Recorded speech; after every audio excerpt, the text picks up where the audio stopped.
Is it just me, or have you ever wondered what happened to those Hollywood actors who went too woke? I decided to dig into it myself and research where these celebrities are today, and let me tell you, the results are shocking. When people say karma comes around, in these cases, it really did. What you're about to hear is wild. You clicked on this video because you want to know what happened to Hollywood's most controversial woke celebrities, and you're in the right place. I've got all the tea. Some of these stars suffered massive career failures, others faced public humiliation, and a few practically vanished from Hollywood altogether. In this video, we're breaking down the box office disasters that lost studios hundreds of millions of dollars, the career collapses that nobody expected, and where these celebrities are actually hiding today. So let's get into it. Here's the reality. Over the past few years, Hollywood pushed woke messaging hard, especially in major franchises. And when I say woke here, I'm talking about celebrities who publicly attacked their own fans, trashed classic movies people loved, or turned every project into a political statement instead of focusing on good storytelling. Everyone is entitled to their opinion, but many of these celebrities believed they were untouchable.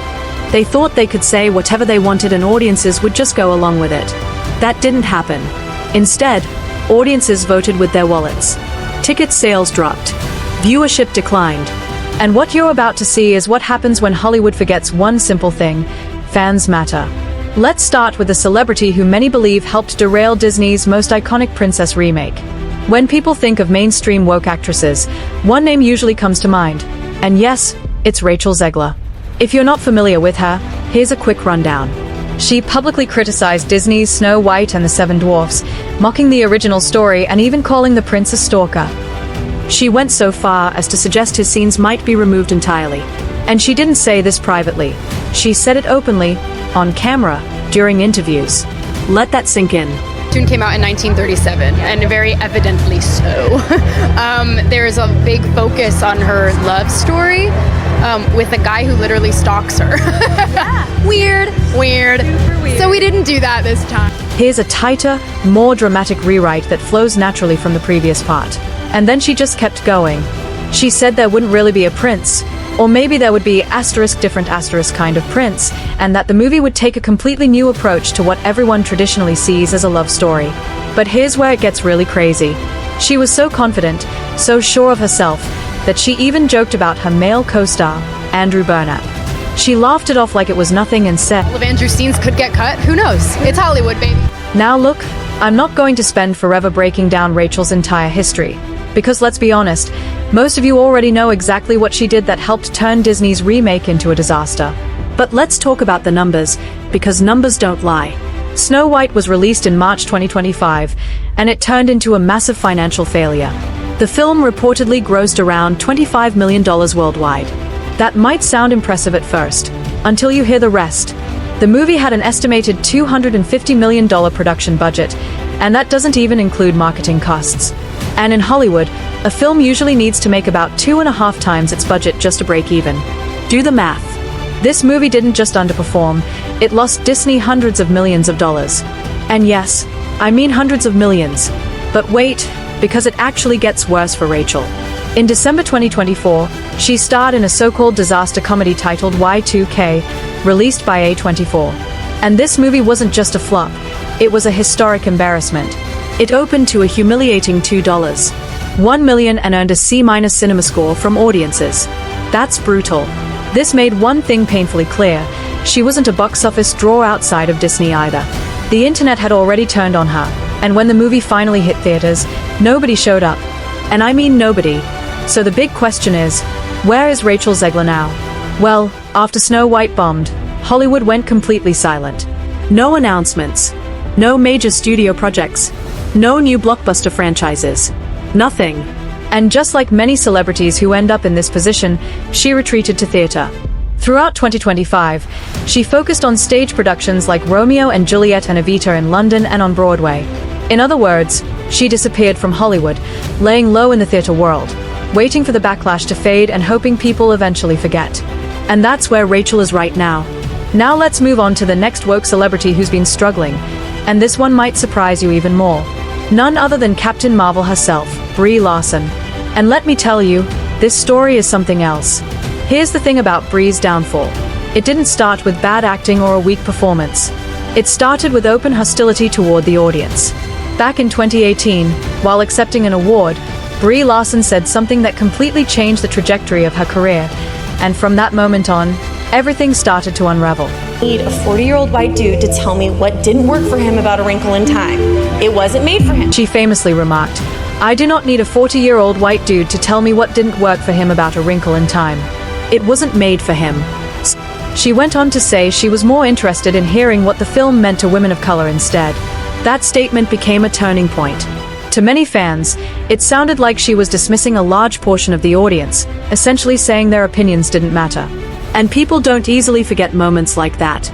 Things only escalated during the Avengers Endgame press tour, where her on-camera interactions with co-stars like Chris Hemsworth and Don Cheadle appeared visibly awkward.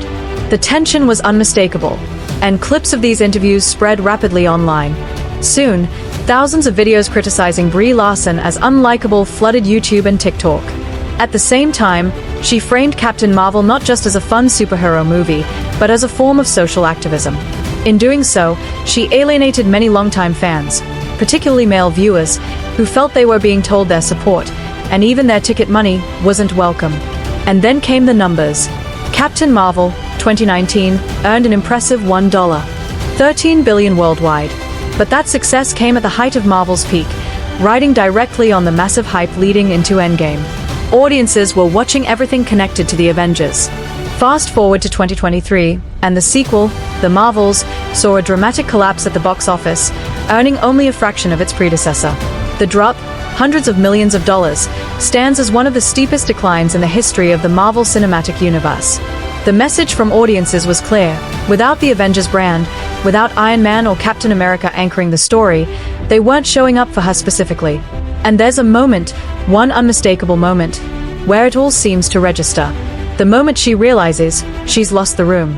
Will you play Captain Marvel? I don't know. Does anyone want me to do it again? Don't be so modest. I don't know.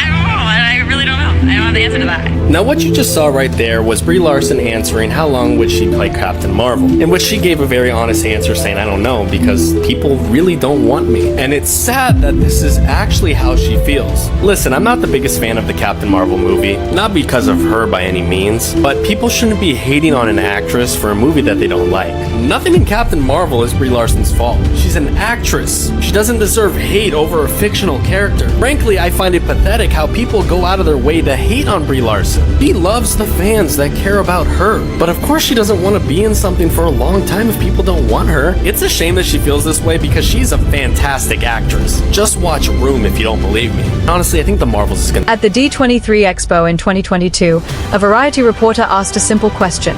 How long do you plan to play Captain Marvel? Her response stunned people. She looked genuinely exhausted, almost defeated, and quietly said, I don't know. Does anyone want me to do it again? It was a rare moment of self-awareness. For the first time, she openly acknowledged the massive backlash surrounding her. You could see it on her face. She knew the audience had turned. After that backlash peaked, she didn't double down on the activist messaging. Instead, she pivoted. From 2020 to 2023, Brie Larson launched a YouTube channel where she completely dropped the political tone. No speeches, no culture wars. Just baking cookies, playing Animal Crossing, practicing archery, and presenting herself as quirky, soft, and relatable. It was a clear PR strategy. Humanize the brand, soften the image, and reconnect with everyday viewers. But when the Marvels flopped, it became obvious. This shift came too late. The damage was already done. So where's Brie Larson now? There are no confirmed plans for Captain Marvel 3. As of 2025, she has retreated from blockbuster cinema into high art theatre. She's currently starring in Elektra on London's West End. And this move is familiar. When Hollywood stars lose mass appeal, they leave the big budget spotlight and turn to stage acting to rebuild credibility, away from mainstream audiences who rejected them. But it's not just actresses facing this kind of karma. Let's talk about Leslie Headland. She was the creator of The Acolyte, a Star Wars project she openly described as the queerest Star Wars ever. She was vocal about centering modern identity politics in the show. What happened next wasn't subtle. Disney publicly cancelled The Acolyte after just one season due to low viewership and massive fan backlash. Normally, Star Wars creators quietly fade out. But this wasn't quiet. The show was review bombed across platforms and then abruptly axed. The message was loud and clear. Disney is finally afraid of the anti-woke wallet. Fans aren't just— Let's talk about Megan Rapinoe.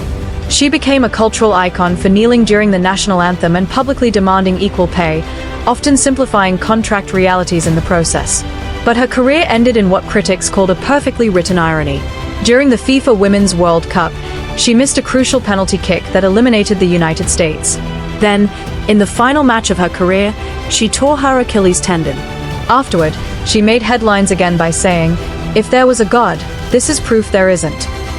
Instead of a heroic send-off, her career ended with a loss, a devastating injury, and public bitterness. Now let's move beyond Hollywood and sports, into corporate influencer karma. Enter Dylan Mulvaney. You probably remember the days of girlhood videos and the infamous Bud Light partnership that exploded across the internet.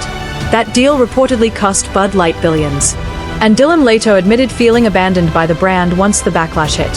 While still famous, Dylan has struggled to transition from TikTok influencer to mainstream Hollywood actress.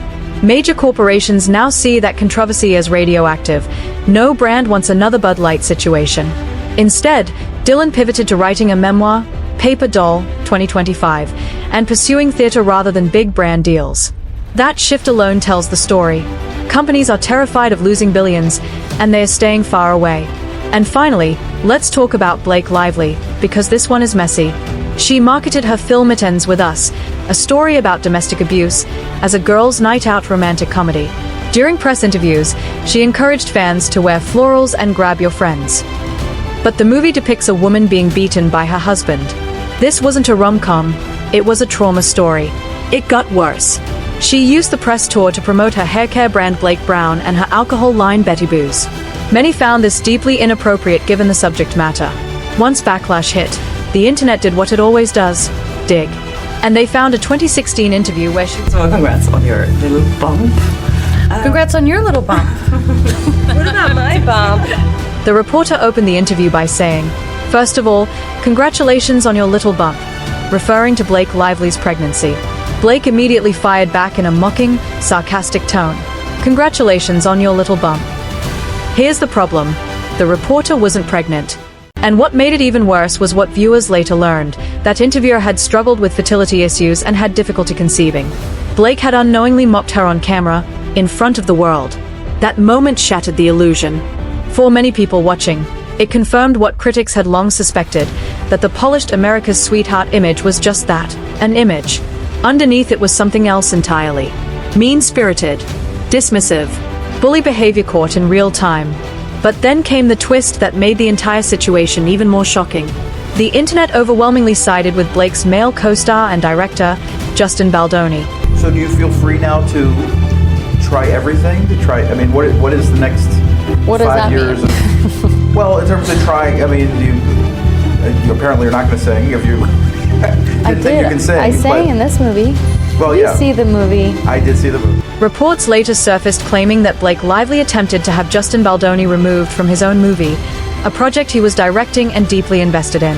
According to those reports, Blake pushed for greater creative control, steering the film toward a lighter, more polished tone and away from the darker, uncomfortable realities of domestic abuse that Baldoni wanted to confront head-on.